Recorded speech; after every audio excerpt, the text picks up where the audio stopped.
Wendy? Yo, babe! Naiwan ko yung Jack.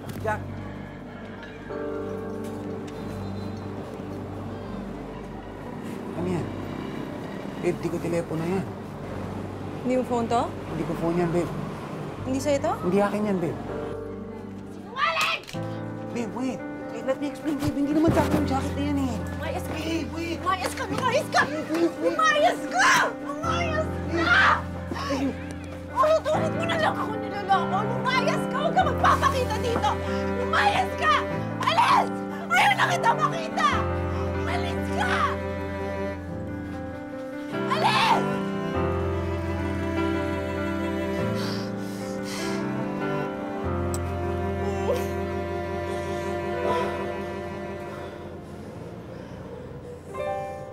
Basta distance makes me realize how important you are to me. Diyos ko, ang hirap dun, baby. English yun. I love you, baby. Hope to see you soon. Kuya! Ay!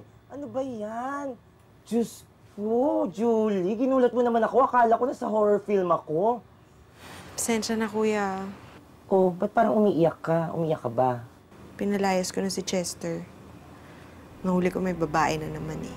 So, kaya mo ba? Di ko alam eh. Kaya ko pa ba? Nako, Julie, alam mo ako, marami na akong pinagdaanan. Zigzag, rough road, lahat. Hindi lang naman long distance yung dinaanan namin eh.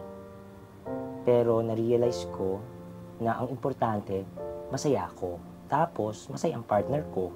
So, ang question ko sa'yo, masaya ka ba sa kanya?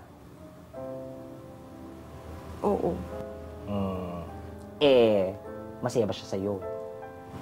Ano, hindi ko alam. Naku, kung talagang mahal ka nun, kahit pinaalis mo, hindi aalis yun.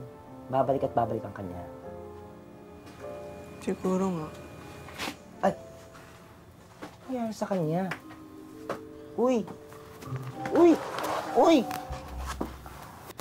Mainit siya! Julie! Kaya yan mainit kasi malandi yan. Mukhang malala talaga siya. Julie? Oh! Mainit siya! Sandali nga.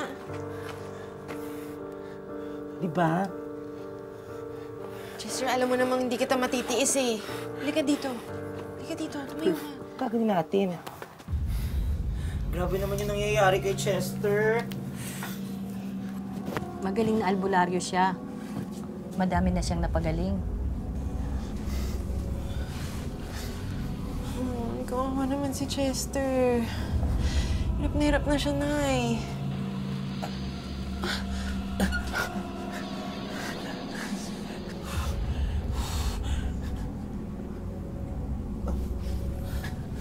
Palagay ko, kinulam siya. Meron ako nakikitang babae na figura na isang babae mahabang buhok. Oh my! Sino kaya tong babaeng to? Niloko, pinaasa. May galit sa kanya at kinulam siya. Palibasa kasi ang dami mong babae. Magbago ka na nga, utang na loob. Sorry. Sa dyan po.